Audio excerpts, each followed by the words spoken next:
हेमंत सोरेन ने आज वज़ीर-ए-आला के ओहदे का हलफ ले लिया है। आज झारखंड के गवर्नर ने उन्हें हुकूमत बनाने की दावत दी थी, जिसके बाद झारखंड मुक्ति मोर्चा की ज़ेर-ए-क़ियादत इत्तेहाद के रहनुमाओं ने मुत्तफ़िक़ा तौर पर हेमंत सोरेन को लेजिस्लेचर पार्टी लीडर मुंतखब किया। गवर्नर राधाकृष्णन ने हेमंत सोरेन को ओहदे और राजदारी का हलफ दिलाया और आज राजभवन में मुनक़िदा तक़रीब में गवर्नर CP राधाकृष्णन ने हेमंत सोरेन को ओहदे की राजदारी का हलफ दिलाया।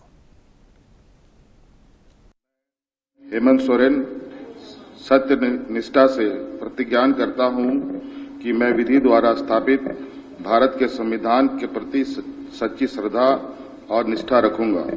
मैं भारत की प्रभुता एवं अखंडता अक्षुण्ण रखूंगा।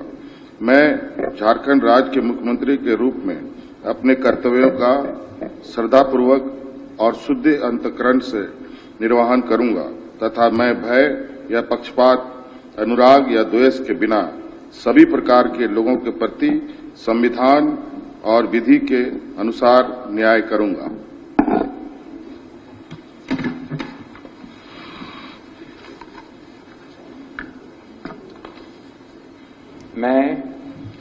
मैं हेमंत सोरेन सत्यनिष्ठा से प्रतिज्ञान करता हूं कि जो विषय झारखंड राज्य के मुख्यमंत्री के रूप में मेरे विचार के लिए लाया जाएगा अथवा मुझे ज्ञात होगा, उसे किसी व्यक्ति या व्यक्तियों को तब के सिवाय जबकि ऐसे मुख्यमंत्री के रूप में मैं कर्तव्यों के समयक निर्वहन के लिए ऐसा करना अपेक्षित हो, मैं प्रत्यक्ष अथवा अप्रत्यक्ष रूप से संसूचित या प्रकट नहीं करूंगा।